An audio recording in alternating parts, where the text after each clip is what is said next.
set to nearly double in size. A new agreement between the federal government and a private prison company will turn a nearby prison into an additional holding space for detainees, adding thousands of beds to the ICE facility.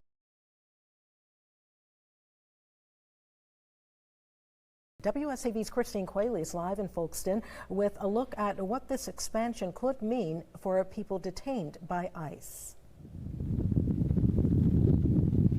Yes, Tina. So the prison that you see behind me is just steps away from an ICE processing center right down the road that way. But now the prison is going to be contracted to the processing center, meaning that people detained by ICE will be housed here, and it'll add thousands of beds to the facility. Immigration, Customs and Enforcement Processing Center, different than detention center in name only. The processing center in Folkston has a barbed wire fence outside the facility, and people can be held there for months or years. They're gonna be brought together, and when they come together, some of it will be a detention center, some of it will be a processing center, some of it, will be just for them to get ready to transfer. Now, this facility is going to double in size because the prison that's just down the road has been contracted to the federal government as an add-on. They are retrofitting a federal prison into a detention center, and they don't really make that many changes.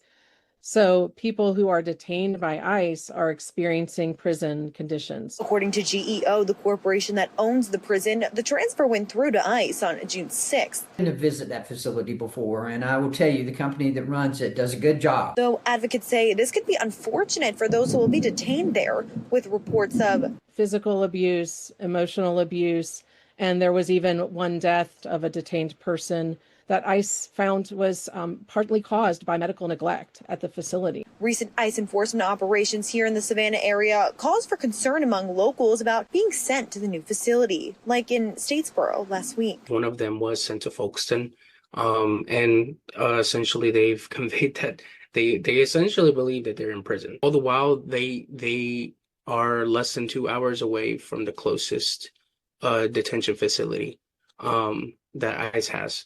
So a community is very aware, and they understand that that facility is probably where they'll probably end up. Well, advocates tell me that people who are detained by ICE in Savannah are often sent to Folkston. There is no guarantee. They say they can be shuffled around to any number of facilities in different states throughout their time in the system. But for now, ICE tells me that construction in this facility is underway. Reporting in Folkston, Christine Quayle, WSAV News 3 on your side.